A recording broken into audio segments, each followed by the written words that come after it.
Hi, I'm Tom, and before we begin, I'm the div that forgot to turn the microphone on whilst recording an ever so banterous intro, so let's enjoy some great British wildlife instead.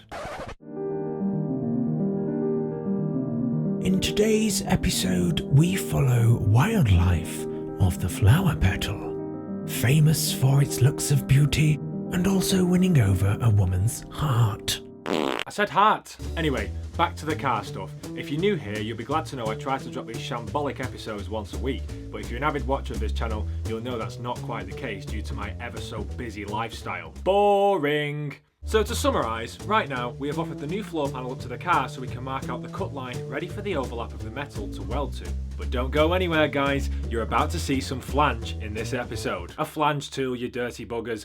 Anyway, let's meet up in the garage where I actually remember to turn the microphone on. So now we've cut the floor roughly where it needs to be for the overlap. I'm not butt welding this purely because you can get really wavy warp, and I think plug welding this will be a lot stronger, and I've got a flange tool which I'll show you in a minute. Let's just get inside the car. While it's on its side, what I basically want to show you is this. So the floor's roughly cut. Now I need to draw a line across here that follows that floor line. Could potentially be neatened up a little bit. Might want a bit shaving off there just so it's a bit even. And then what we need to do is we need to add 10mm onto that other side, which allows for the flange overlap, and then cut 10mm from that line. If we don't do that, the panel will be too short and I'll have to butt weld. Let's transfer the line, cut it, and hopefully it'll slot lovely into place. This is where shit gets real basically. I'm about to cut a 150 pound panel, and if I balls it up, I will feel sick, but we would learn from the mistake. I keep telling myself to learn from the mistake. So let's just get on with it and cut it.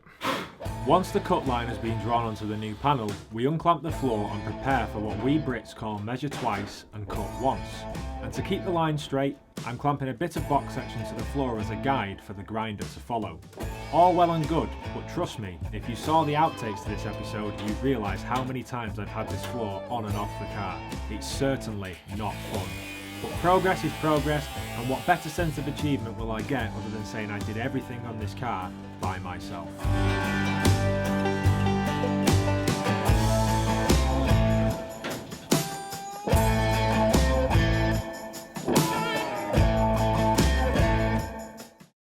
Finally got somewhere. I didn't video this because I was effing and jeffing and just swearing like mad trying to get this into place. I've held it in with a few self-tappers just so we can flip the car down, it doesn't fall. It's clamped. I'm not 100% happy with it, so I'm going to come back to this a bit later on, either tomorrow or something like that. I've been at it since 8 AM this morning and I'm knackered. So it's roughly in a decent position. I'm getting there with it, but I need to flange all the other end and prepare for welding. So tomorrow I'm going to pick up some weld through primer, we'll come back to it and we'll get this better. It is the next day. I am knackered, I'm aching, I'm stiff, I'm groggy from all the stuff I've been breathing in, but I'm determined to get this floor in. Been today to get some weld through primer. They didn't have the U-Pol stuff, so I have had to chance it with the Halford stuff. If it's shit, then I won't use it again. We're going to take the floor back off. We're going to use the flange tool to flange all the existing floor, and then I'm going to try and get it fit to overlap, and then we can hopefully put this on and plug weld it into place. So rather than me talking absolute rubbish, let's skip to the actual cinematic stuff and listen to the voiceover. And with a quick change of tool, it was time for you to see the flange. Just the noise this tool amplifies instantly makes it addictive. The reason we are flanging this piece of metal is to avoid having to butt weld the two pieces together, which should minimise the chance of me blowing holes in the new panels. Minimise being the key word.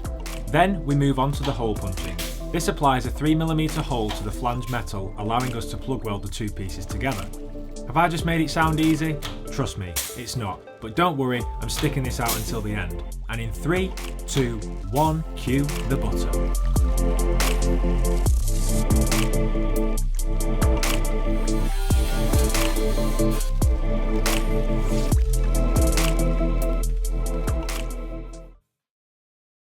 So whilst we're waiting for the primer to go off, I've just realised I need to forward think. I'm going to be replacing the doorstep on this car. Now if you look at this, when I come to welding the floor on through the doorstep, I don't really want the spot welds showing on this side of the car, like the inside. I want them underneath because it'll be a lot easier to grind them down flat and they're not visible. So forward thinking, I'm going to punch the holes ready in the floor panel down this edge once the primer's gone off. And then that way when we get the new doorstep next week, we can clamp it all together, weld it from underneath, and you won't even see it.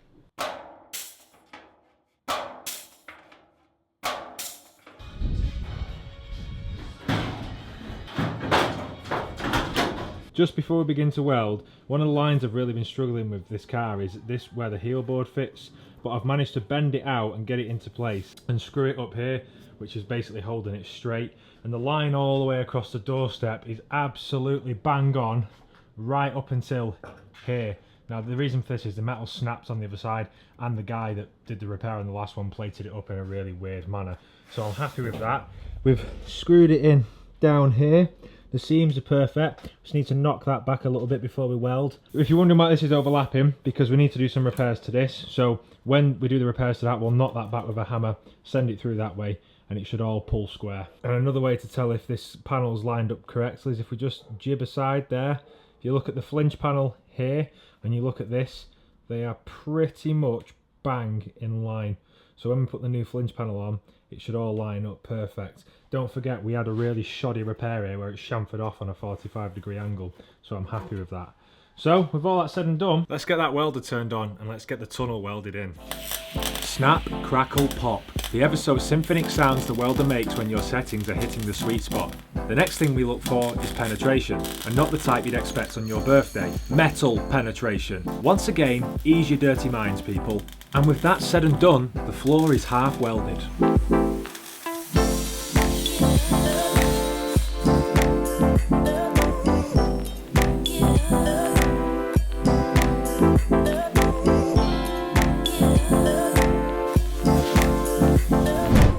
I know we've zoomed away from the garage, but I just thought I would show you what I get up to sometimes just to clear my head of work and just relax, and you should probably do it too. This world revolves a lot around this, looking at screens, scrolling through social media. I'm guilty of it more than anybody. And sometimes you need to just take a step out the house and just do the simple things in life. It was my day off today. I thought I'd get out my car, walk on the canal until it ends. And I've done that and I feel so mentally cleansed and mentally refreshed. And it's good exercise. This is going to actually be a 7-mile hike and we've done it. So that's it. So apologies, but let's end this episode here and I'll join you in the next one. So hit that like button, hit that subscribe button, and make sure you do everything in style. See you later.